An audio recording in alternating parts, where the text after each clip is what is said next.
Hello and welcome back again. Today I'm still working on a less is more flyer, giving you the information you need about this law. First video I explained the incentives on parole of this new system, the Less is More Act. The second was bolstering due process, and the last one I did was ending automatic detentions based on mere accusations. Today I'm going to work on number 4, eliminates incarceration for certain technical violations.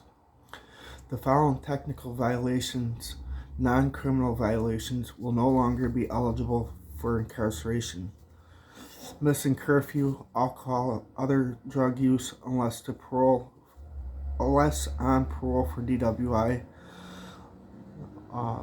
failing to notify PO of change of employment or program status, failing to pay surcharges and fees, obtaining a driver's license or driving with a valid license unless explicitly prohibited by the conviction, failing to notify PO of contact with law enforcement unless intending to hide illegal behavior, and failing to obey any special condition unless the failure cannot be addressed in the community, and all reasonable community-based methods to address the behavior have been exhausted.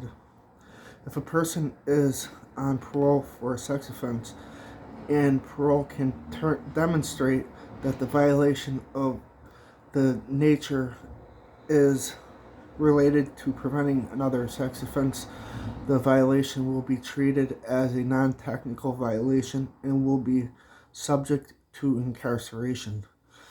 Instead of incarceration, if a person is found to have committed one of these violations, 30 days of earned time credits will be withheld, and parole can impose additional conditions in response to the violation. No parole condition or violations will be permitted for legal activities related to marijuana or fraternizing with other people with criminal records.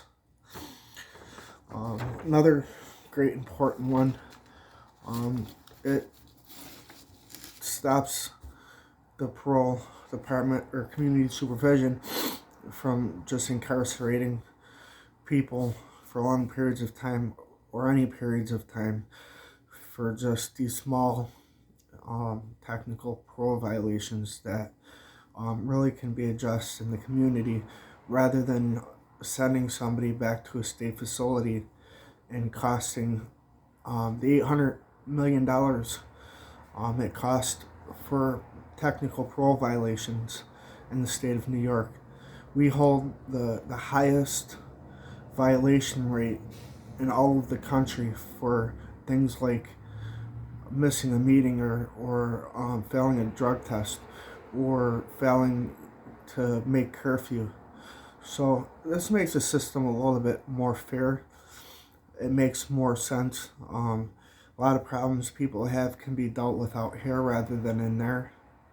And in there, like I said in the first video, the Public Employees Federation claimed that this new law would prevent people from taking accountability.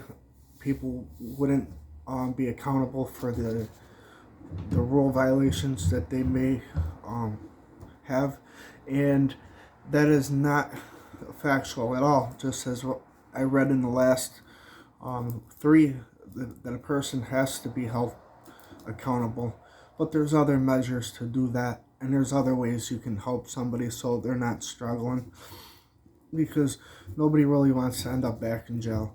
Nobody in their right mind would want to hurt somebody else, and it's just giving somebody the reasonable doubt. Let's meet people where they're at when they come out of jail, rather than where we'd like them to be. Because if you meet somebody where they're at, you can pretty quickly get them to where you want them to be in life after that. It's when you expect somebody to be somewhere where they're not, and then you penalize them for it. And we got to remember that prison isn't set up to be a rehabilitation center, and it's not set up to really help people with their fundamental problems.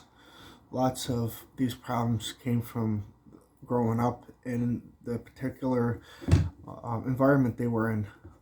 But that's the end of this one. Thank you for following and watching the videos. Please subscribe, comment below. I will send you one of these flyers if you want one. Just comment below. I'll figure out how to email it to you or send it electronically. Any way I can get it to you. Thank you. As always, have a decent day.